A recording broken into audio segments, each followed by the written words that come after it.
Hello everybody. I am using Voxel Plugin too, and I have an issue with my third person character. When I start to play, the character falls through my Voxel World. So I demonstrate it here. So I start to play from here, and you see I'm falling through my world. And I also get this error here. To solve this, you have to set your character class to voxel character. And to do this, you have just to open your third person character, double click on it.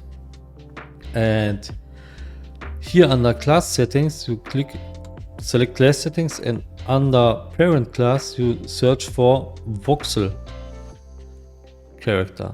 Select this one here, compile, save, close it, and now when I hit play, I can normally walk on my Voxel World surface.